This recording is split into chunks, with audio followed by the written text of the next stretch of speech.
when your people approached me this morning, they said we are debating caste census. So I'll focus on caste census.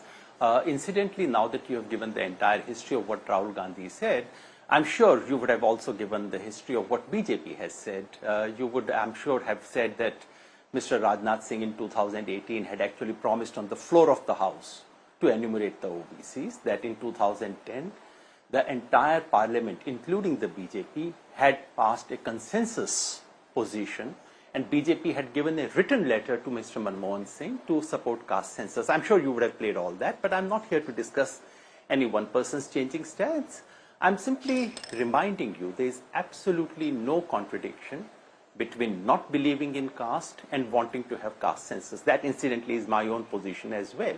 My wife and I have not given our children caste names because we don't believe in it.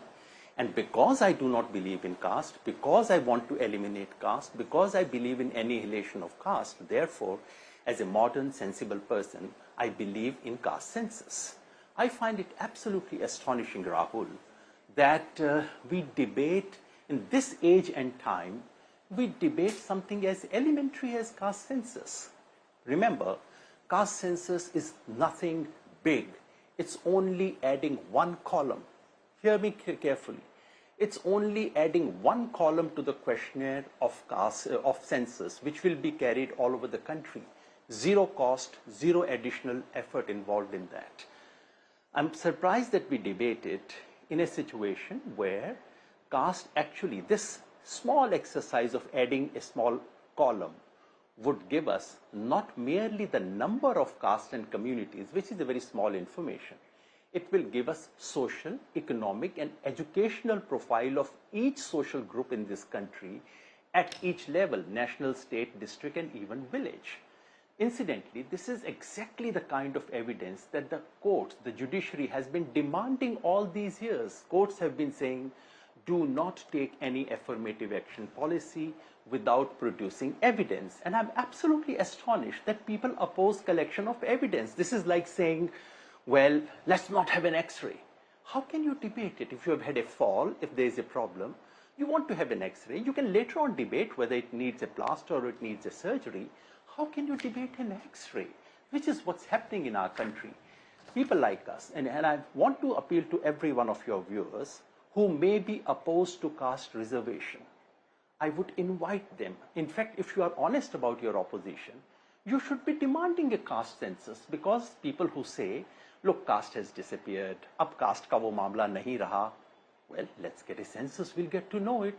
Those who say some communities have captured SC, ST, OBC reservation, they should not be allowed reservation benefits. Well, then let's have caste census, we'll get that information whether some people have captured or not. There are those who say that some communities should be eliminated, thrown out of the list of SC, ST, OBC because they are already so privileged. Well, then let's have caste census because we'll get to know it. I'm absolutely astonished that instead of arguing about what exactly is the nature of discrimination or disadvantage, whether it has improved, reduced, what kind of a relationship it has with everything else, instead of doing that, we all oppose the very collection of evidence. And that makes me suspect. If someone says, Rahul, you may have had fall yesterday, but yaar, X-ray mat karwa lena. You would say, yaar, ek baar check but if it's all that simple, Yogendra ji, if it's so simple, whether he's your friend or an enemy. The parties which are currently in opposition, why don't they begin by taking the lead? For example, in Karnataka, in 2014, in Siddaramaia's first term as CM, a caste census was commissioned. The report was submitted by the Karnataka State Commission for Backward Caste. It hasn't been accepted by the Congress government because there is a fear that the Lingayats and the Vokaligas will be at odds with each other if their numbers are made public. You know, surely a leader like Rahul Gandhi, and you're talking about the philosophy, then surely the opposition should take the first step and say, okay, here's a caste census that's already been done. Let's make it let's put it in the public domain and let the impact unfold. We will show the way. Isn't that hypocritical that you say what you do in parliament, but where you have a caste census, you don't accept it and make it public and then act on it?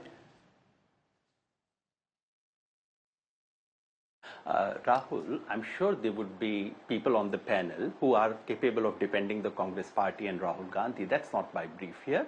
And I have said, I'm slightly surprised that you see only one side of the hypocrisy and you've not quite managed to see the other side of hypocrisy. In any case, that's not my business to correct the biases of your show. I would only say, as someone who believes that caste census is an elementary step towards addressing caste inequalities, in whichever nuanced form they exist, or if they have disappeared, I would say yes, Karnataka government should make it public. I would say yes, all other governments should make it public. I would say yes, it should happen at the national level. Where is the inconsistency in what I'm saying?